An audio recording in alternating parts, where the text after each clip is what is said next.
लता नाम की एक औरत थी। वो अपने पति और 2 बेटों के साथ रहती थी। पूरे घर में सिर्फ उसकी ही चलती थी। लता को अपनी समझदारी और फैसलों पर गुमान था। उसे लगता था कि वो जो भी कहती या करती है वो सबके भले के लिए ही होता है। इसीलिए उसने अपने बड़े बेटे की शादी भी अपनी पसंद की लड़की से की। बहू के घर आते ही लता ने उस पर भी हुक्म चलाना शुरू कर दिया। लता उससे घर के सारे काम करवाती और खुद बैठकर आराम करती। यहाँ तक कि उसने अपने बेटे पर भी दबाव बनाना शुरू कर दिया कि वो अपनी पत्नी को काबू में रखे। लता की बहू कविता एक सीधी सादी लड़की थी। उसे थोड़े दिनों में ही अंदाज़ा हो गया था कि अगर वो लता की मर्जी के खिलाफ गई तो इस घर में उसका साथ कोई नहीं देगा, यहाँ तक कि उसका पति भी नहीं। वो अपने घर वालों की इज्जत की खातिर इस रिश्ते को हर हाल में निभाना चाहती थी। वो नहीं चाहती थी कि उसकी किसी गलती से घर में बेवजह के झगड़े हों। इसीलिए वो लता की हर बात मानने लगी। दिन भर घर के कामों में व्यस्त रहती और रात में लता की सेवा करती। वो बिना किसी शिकायत के चुपचाप सभी घर वालों की ज़रूरतों का ख्याल रखने लगी। अगर लता उसे गुस्से में कुछ कह भी देती तो वो चुपचाप सुनती रहती। ऐसा लगता था मानो उसे कोई फर्क ही नहीं पड़ता। लता को इस बात का बहुत गुरूर था कि उसने अपनी बहू को भी अपनी मर्जी के अनुसार ढाल लिया था।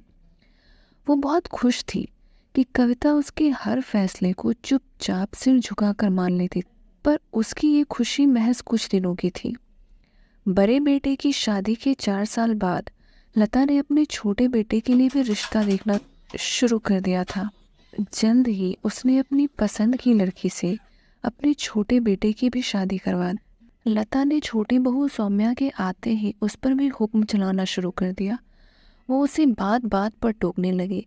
वो हर वक्त सौम्या को ये एहसास दिलाने लगी कि उन्होंने सौम्या की अपने बेटे से शादी कराकर उस पर कोई एहसान किया है। शुरू शुरू में सौम्या को समझ नहीं आया कि अचानक से लता का व्यवहार बदल कैसे गया। शादी के पहले तो वो उसके परिवार से ये वादे किया करती थी कि वो सौम्या को बेटी बनाकर रखेगी। फिर अब ऐसा क्या हुआ कि ये मुझे बात बात पर ताने दे रही है। सौम्या ने सोचा कि वो पहले अपने पति से इस बारे में बात कर ले।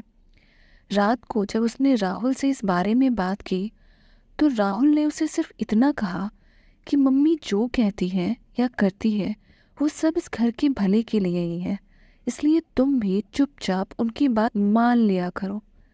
सौम्या ने राहुल को समझाते हुए कहा कि उसे घर के काम करने में कोई दिक्कत नहीं है, पर उसे बेवजह के ताने और रोक टोक बिल्कुल पसंद नहीं। इस पर राहुल ने कहा कि भाभी भी तो माँ की हर बात सुनती है। सौम्या को समझ आ गया था कि राहुल को कुछ भी समझाना एकदम बेकार है। सौम्या को सिर्फ अपने लिए ही नहीं, कविता के लिए भी बहुत बुरा लगता था। उसे हैरत होती थी कि सुबह से लेकर रात तक कविता घर की, बच्चों की हर जिम्मेदारी पूरे दिल से निभाती थी, पर फिर भी लता उसके काम में कोई न कोई कमी निकालकर उसे 4 बातें सुना ही देती थी। सौम्या को बहुत आश्चर्य होता कि आखिर कविता में इतनी सहन शक्ति कैसे है। एक दिन उसने कविता से पूछ ही लिया कि आखिर आप इतनी जली कटी बातें कैसे सुन लेती हो, आपको बुरा नहीं लगता? उसकी बात सुनकर कविता थोड़ी देर के लिए चुप हो गई।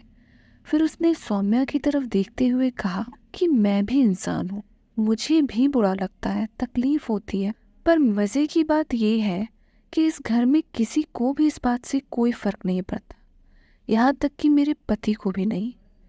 अब तो इस रिश्ते को मैं अपनी किस्मत मानकर निभाए जा रही हूँ। सौम्या को कविता की बातों से उसकी तकलीफ का अंदाज़ा हो गया था, पर सौम्या कविता जैसी बिल्कुल नहीं थी। वो निडर थी। उसे अपनी जिम्मेदारी और हक दोनों पता थे। ऐसा नहीं था कि वो घर की जिम्मेदारियों से बचना चाहती थी, पर उसे बेवजह के ताने और बातों से घुटन होती थी। एक दिन सौम्या और कविता किचन में काम करते हुए बातें कर रहे थे। अचानक किसी बात पर दोनों जोर जोर से हंसने लगे। उनकी हंसी की आवाज़ हॉल तक जा रही थी। लता को बहुओं का जोर से हंसना या बातें करना बिल्कुल भी पसंद नहीं था। वो दौड़ कर किचन में गई। जैसे ही कविता की नज़र लता पर पड़ी, वो चुप हो गई। पर सौम्या इस बात से बेखबर हंसे ही जा रही थी। लता ने सौम्या के पास जाकर जोर से उसका हाथ खींचा। सौम्या लता को देखकर डरकर चुप हो गई। लता का चेहरा गुस्से से लाल हो रहा था। उसने चिल्लाते हुए सौम्या से कहा कि क्या ये एक अच्छी बहू के तौर तरीके हैं? भला ऐसी कौन सी बात है कि तुम दोनों इतनी जोर जोर से हंस रही थी? क्या तुम्हारे माँ बाप ने यही संस्कार दिए हैं? तुम्हें जरा भी सलीका और तमीज नहीं सिखाई? लता की बातें सौम्या के दिल को चुभ गई। आज उससे रहा नहीं गया। आज लता ने सौम्या के माता पिता की परवरिश पर उंगली उठाई थी। उसने लता की बात का जवाब देते हुए कहा कि माँ जी, आपने मेरे माता पिता को जो शादी में सामान की लिस्ट दी थी, उसमें संस्कार तो लिखा ही नहीं था। आपने जो भी मांगा वो तो मेरे माता पिता ने दे ही दिया था। आपने संस्कार का जिक्र ही नहीं किया। शायद इसीलिए वो देना भूल गया। सौम्या की बात सुनकर कविता के होश उड़ गए और लता का गुस्सा और बढ़ गया। कविता ये सोच रही थी कि आज तो सौम्या की खैर नहीं। लता भी सौम्या के तेवर देखकर हैरान थी। आज पहली बार किसी ने उसे पलटकर जवाब दिया था। लता ने गुस्से में सौम्या से कहा, भूलो मत कि तुम मेरी वजह से आज इस घर में मेरे बेटे की पत्नी बनकर खड़ी हो।